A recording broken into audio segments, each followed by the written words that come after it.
So ngesonto edlule nangempela sonto lesiphuma kuyona bekulokho nje kuqubuke izinkulumo zokuthi kukhona okusina kujeqeza ohulumeni obusa ukuhlanganyela wase KZN. Zisuka phi lezi izinkulumo wengco? Nanga mahemhem. Yabo mana lapha ngikutshele. Nanga amahlebezi. Ngibikelela umlaleli ekhaya. Uyabona Hayizwa bethi. Hayi uthi ngimangele mina sempela ngeke manje. Ziloke ivelile le inkulumo. Wonke amaqembu aphikalala ngomhlane. Ayizibeki futhi. Kodwa ayizibeki ziloke iqhamuke sesithi cha ake siyibheke ukuthi ngempela ngabe yisuka. Yeah. Nakuba ngempela wonke lamaqembu iFP, ANC, DA, NFP bonke bayawaphika lamahlebezi kodwa lokho ebhebhethekile. Kakade nje uhulumeni obunjwe amaqembu amancane ayicakogwana oshiya ngaphandle iqembu okuyile nehlalo eziningi esishamthetho ngeke ube nozinzo engabe nozinzo kuzobe kudalwa ukuthi kuzoba lula ukuthi usabiseke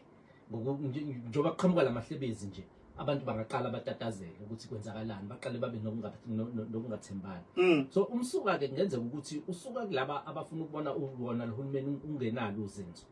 ukuze izinto igcine ilungele iqembu leli ekuyilona nezihlala eziningi elasala ngaphandle iMKP umkhonto wesizwe kungenzeka ke futhi ukuthi zisuke kwabangaphakathi kuyona ke inhlangano kaKhongolose ANC ababona iANC yaseGauteng inconywa ngabaningi ngokwazi ukushiya iDA ngaphandle kahulumeni obambiswano kulesi yasifundazwe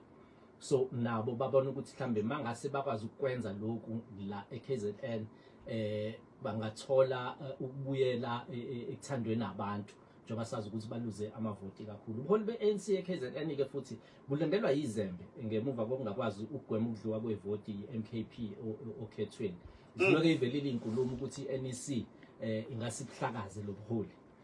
so kulena kungaba yenye indlela ukuthi iziputshuzwa yibona lezi ukuze iLuthuli House icabange kaningi ngaphambi kokubahlakaza ukuthi uma sihlakaza ubuholi abantu basangabalekela kakhulu kwi-MKP nabanye abasesishayamthetho bagcine sebengayithembi inhlangano yabo bavote neMKP uyayibona leyo so iziningi izinto ezingenzeka engadala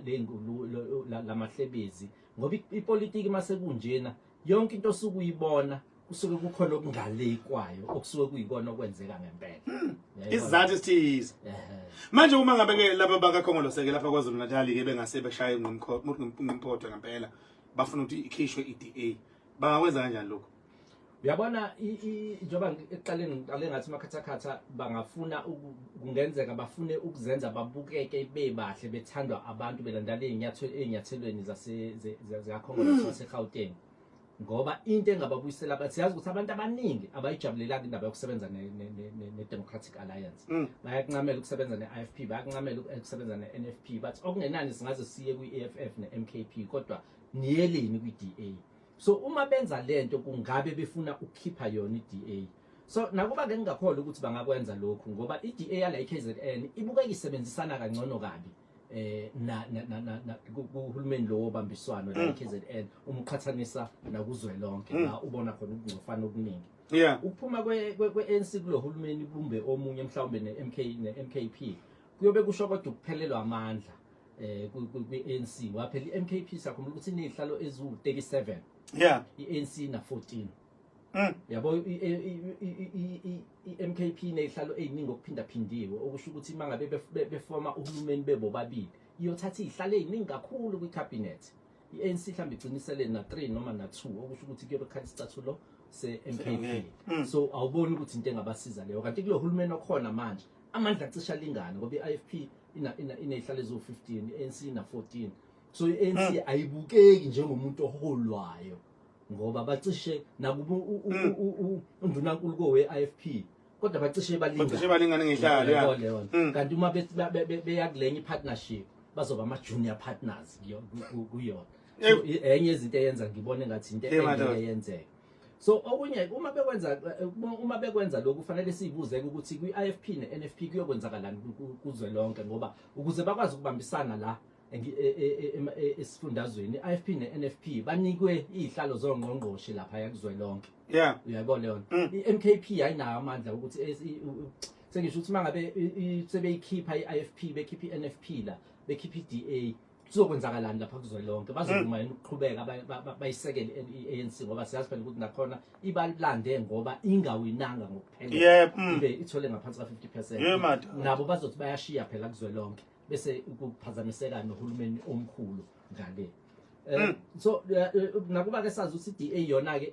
imisele kakhulu ukuhlala kulohulumeni wobambiswana noma kuthiwa kwenze njalo iyona ebiwufuna ngqo iDA ngisakhumbula emva kokhetho ukuthi yaphuma umkhankaso kodwa ke siyazi futhi nokuthi ifila kanjani leMKP ukuthi ke mangathi iANC ngempela kuthi iyagxumisa iyosebenza neMKP iDA ingakumela yini lokho ingaqhubeka ihlale kulohulumeni wobambiswana okuzwelonke angiboni kanjalo hayi khona ezwakala mfowethu ake sikubone